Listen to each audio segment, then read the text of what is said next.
One of the things that's important to be aware of that with all the Enagic ionizers, they're not designed for hot water to go through them. Warm, you might get away with it, but any hot water doesn't like it. And one of the things that it actually does is it breaks down the filter. So it's not just about the titanium plates, it breaks down the filter element, which means then it's not going to be filtering as well as it could be and should be, and it will reduce the lifespan of the filter. In regards to the titanium plates, it would take an immense amount of heat and like time of continuous flow of water to really create any kind of problem with them. So if you're unsure, I would definitely recommend changing the filter. Or even if you really want to make sure that there's no damage to the plates, you'd send it to your local Enagic office and ask them to do a service, tell them what's happened, ask them to check over the product and make sure that it's all okay.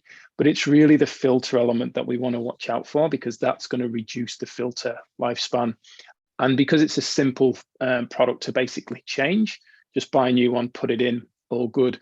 The one thing to be aware of though, when you run hot water through, so let's just imagine the scenario that the last time the tap was ran, it had hot water coming through it, and I just turn the diverter and send that and turn on the cold tap. There's likely going to be hot water in the pipe. Let's imagine that hot water goes in.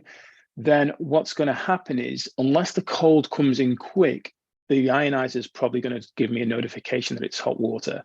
Let's just say by accident, I run hot water through the ionizer, going to be the same thing. The ionizer is going to notify me that it's hot water. The best thing to do then, turn the tap faucet off so there's no water entering the ionizer, and let what's entered the ionizer just drain out the bottom hose.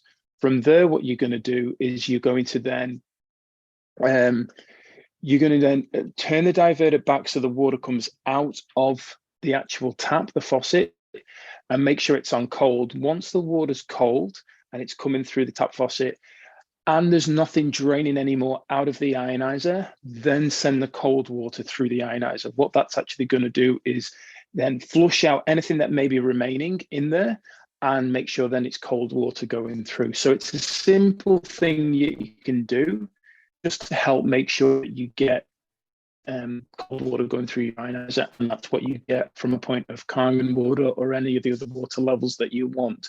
So don't worry too much. Just make sure that if the notification goes off, turn the tap faucet off straight away, let it drain out. Make sure then you've got cold water coming out your tap before you send it back into the ionizer.